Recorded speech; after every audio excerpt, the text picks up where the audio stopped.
Liquidity equals value. Let me say that again because most of you didn't hear it the first time. Liquidity equals value, not the story, not the pitch deck, not the fancy renderings or the celebrity architect or the billion-dollar valuation some venture capital firm gave you. Cash flow, free cash flow, the ability to generate money while you wait, that is the only thing that matters.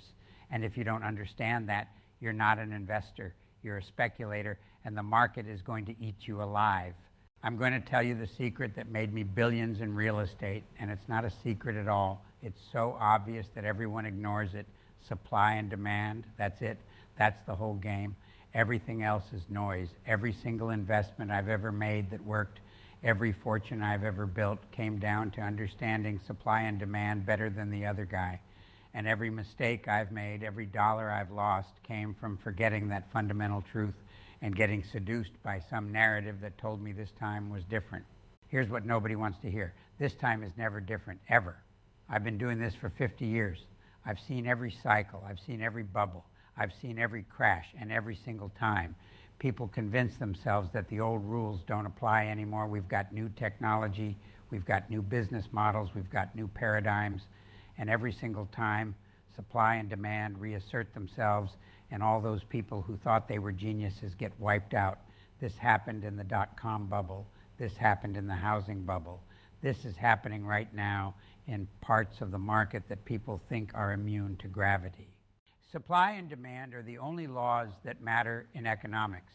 If supply exceeds demand, prices fall. If demand exceeds supply, prices rise.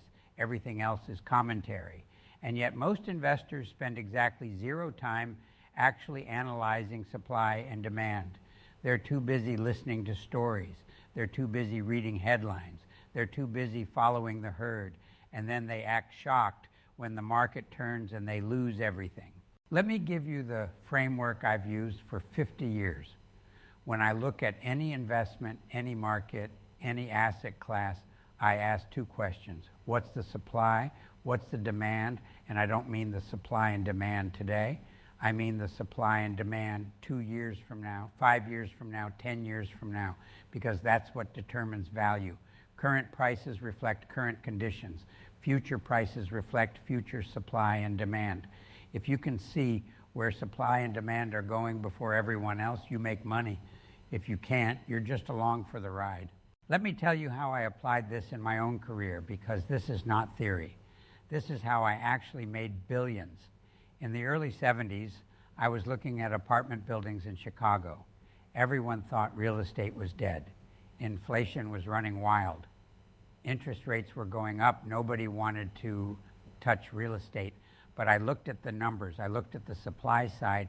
Construction had basically stopped because financing was impossible and costs were exploding. Developers couldn't make the math work, so new supply was falling off a cliff. Then I looked at the demand side. The baby boomers were hitting their 20s. They were forming households. They needed places to live, and they weren't buying houses because they couldn't afford them. And mortgage rates were in double digits, so they were renting. What did I see? Falling supply, rising demand. That's the setup. That's the only setup that matters. I started buying apartment buildings. I bought everything I could find. People thought I was insane. The headlines were terrible. The economy was a disaster, but I didn't care about the headlines. I cared about supply and demand. And over the next 10 years, rents went up, occupancy went up, and those buildings became worth multiples of what I paid. That wasn't luck. That was understanding the fundamentals. Fast forward to the late 80s, early 90s, the savings and loan crisis hits. Commercial real estate collapses. Lenders are failing. Developers are going bankrupt. Buildings are being sold for less than the cost of the land. Everyone's saying real estate is finished. And I'm asking the same questions. What's the supply? What's the demand? On the supply side, construction had completely stopped. Nobody was building. Nobody could get financing. Banks were terrified of real estate, so supply was frozen. On the demand side, the economy was still functioning. Companies still needed office space. People still needed apartments. The demand hadn't disappeared. It had just been temporarily suppressed by the recession. So what did I do? I bought everything. I bought office buildings. I bought apartment buildings. I bought distressed loans from the RTC. I bought at prices that assumed the world was ending. And when the world didn't end, when the economy recovered and demand came back and supply was still constrained because nobody had been building, those assets exploded in value. Same playbook, supply and demand. Now let me tell you what everyone gets wrong about supply and demand. They think it's static. They look at the current supply and the current demand and they extrapolate. That's not how it works. Supply and demand are dynamic. They're constantly changing, and the changes are usually predictable if you're paying attention. Supply changes because of construction, because of obsolescence, because of conversions. Demand changes because of demographics, because of economic growth, because of changing preferences. If you want to make money in real estate, you need to understand what drives supply and what drives demand in the specific market you're looking at. Let's start with supply. Supply in real estate is a function of replacement cost, availability of financing, regulatory barriers, and time to build. If it's expensive to build, if financing is tight, if regulations make it hard to get approvals, if it takes years to complete a project, then new supply is constrained. That creates scarcity. Scarcity creates pricing power. This is why I love markets with high barriers to entry, coastal cities where land is scarce and expensive, cities with restrictive zoning that makes it hard to build, asset classes that require specialized expertise or massive capital, because in those markets, supply can't respond quickly to demand. And that means when demand goes up, prices go up and stay up. Contrast that with markets where there are no barriers to entry. Flat land in Texas where you can build forever, suburban office parks where any developer with a piece of land can throw up a building. In those markets, as soon as prices rise, supply floods in and crushes returns. I avoid those markets. I want scarcity. Now let's talk about demand. Demand in real estate comes from population growth, household formation, job growth, income growth, and changing preferences. If a market is growing, if people are moving there, if jobs are being created, if incomes are rising, demand is going up. If a market is shrinking, if people are leaving, if jobs are disappearing, if incomes are stagnant, demand is falling. This is not complicated, but you'd be shocked how many people ignore it. And I'll give you an example. In the 2000s, everyone was piling into Phoenix and Las Vegas and South Florida. They were buying houses and condos like crazy. The narrative was that these were the hot growth markets. And on the surface, the numbers looked good. Population was growing, construction was booming, prices were going up. But if you actually looked at the fundamentals, it was a disaster waiting to happen. The population growth was being driven by speculators and retirees, not by job growth. The job growth that was happening was all construction jobs building more houses, and the supply was exploding. Developers were putting up thousands and thousands of units. There was no scarcity. There were no barriers to entry. What happened? As soon as the market turned, demand evaporated because it had been fake demand driven by speculation, and supply was massive because everyone had been building. Prices collapsed.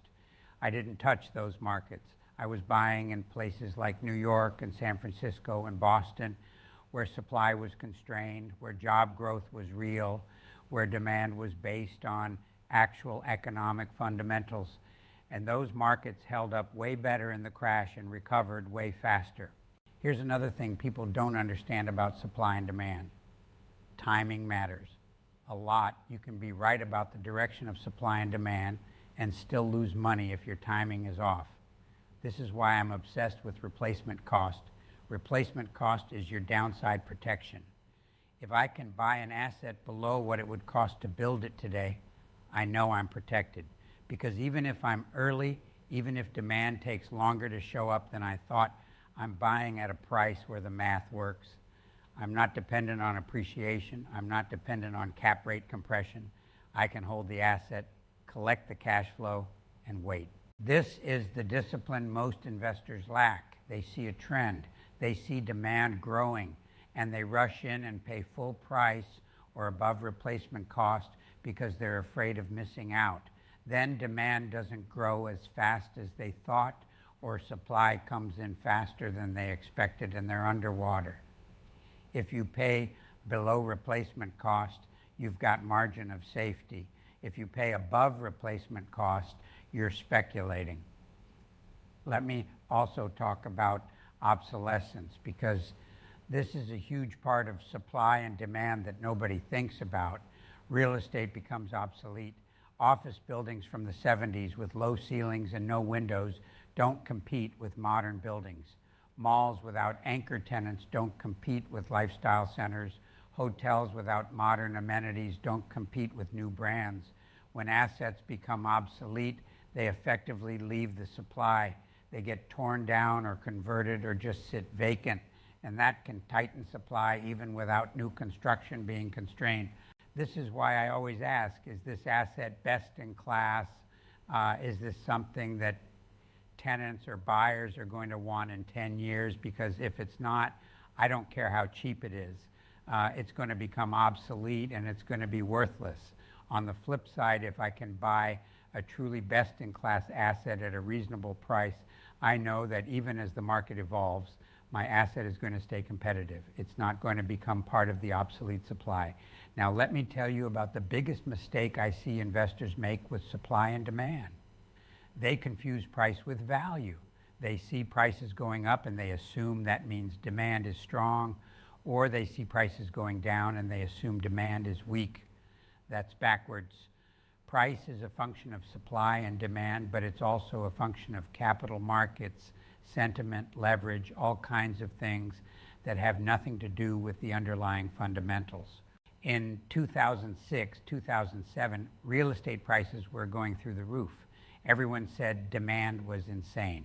But if you looked at the actual fundamentals, demand was fine but not great.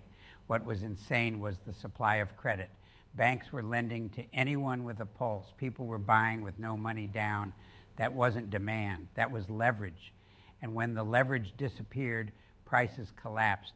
The actual demand hadn't changed that much. What changed was the capital structure. This is why I don't invest based on price momentum. I invest based on fundamentals. I want to know what the actual supply is.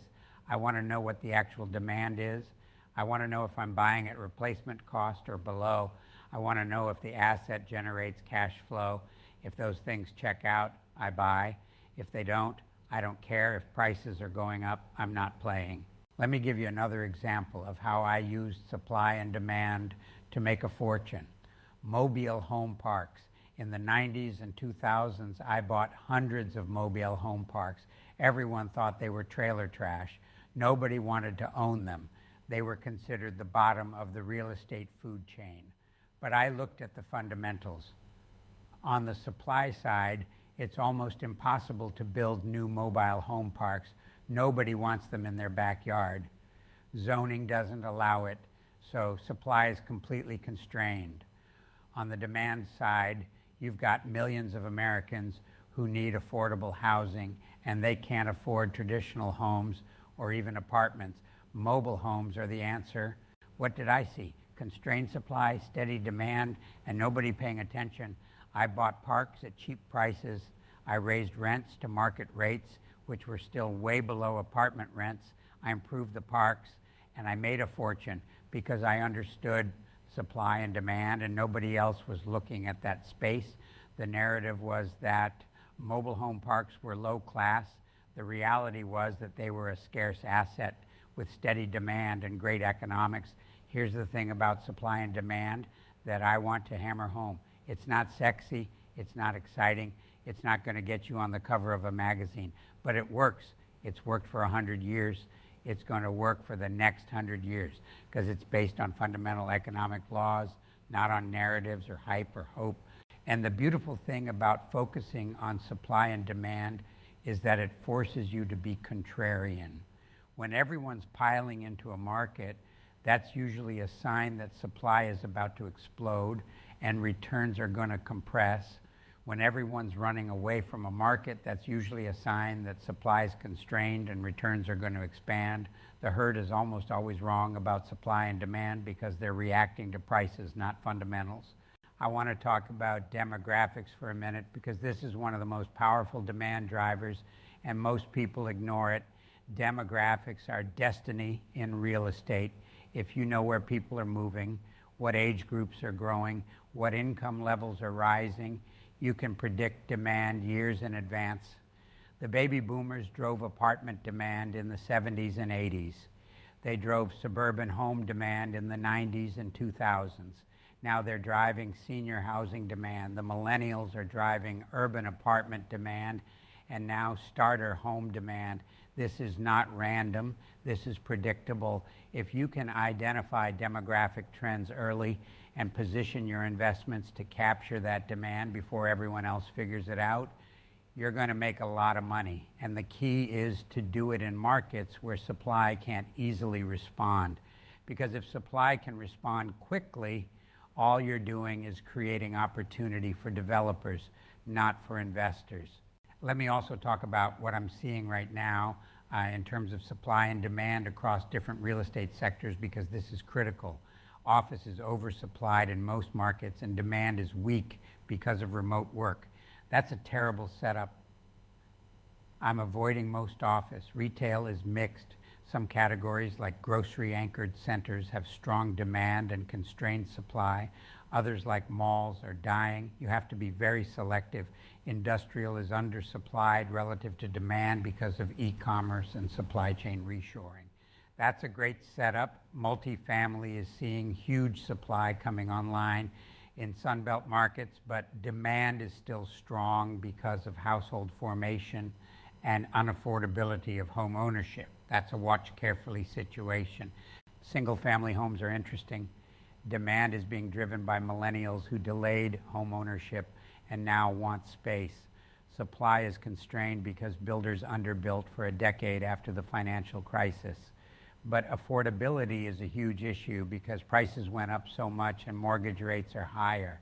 So demand is there, but it's price sensitive. If you can buy single-family rental homes at the right basis in the right markets, there's opportunity. But you can't overpay.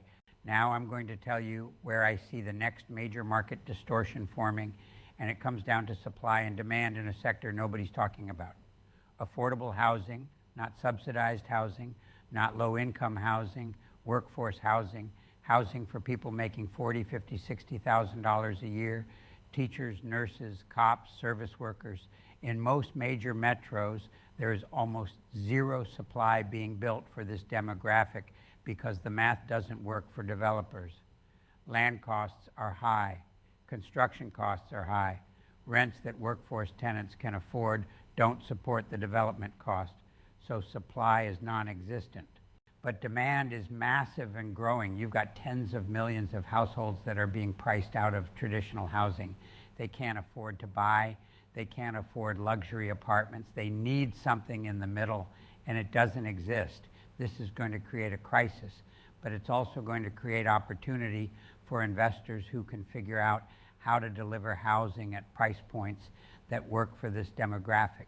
Maybe it's manufactured housing. Maybe it's modular construction. Maybe it's converting old office buildings or hotels. But whoever figures out how to solve the supply-demand imbalance in workforce housing is going to build a fortune. The other distortion I'm watching is in small-town America. Everyone's focused on the big metros, but there are hundreds of small towns and cities that have strong local economies, constrained housing supply, and growing demand from people who are leaving expensive metros and can now work remotely. If you can identify which of those towns have real economic foundations and which are just temporary COVID migration, and you can buy multifamily or single-family rental at the right basis, you're going to do very well. So here's what I want you to take away. Stop listening to narratives. Stop chasing trends. Stop buying things because prices are going up. Start asking the only questions that matter. What's the supply? What's the demand?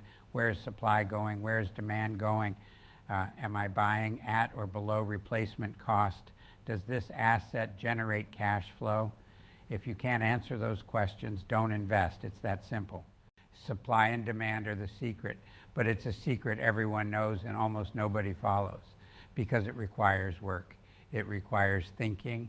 It requires going against the herd. But if you can do it, if you can be disciplined, if you can focus on fundamentals instead of narratives, you will build wealth that lasts. If you want to think like an owner instead of a speculator, subscribe to this channel, hit the like button if this made you see investing differently, and leave a comment with your investment thesis or your doubts. I'll try to answer honestly, even if the truth is uncomfortable, because that's the only way you get better at this game.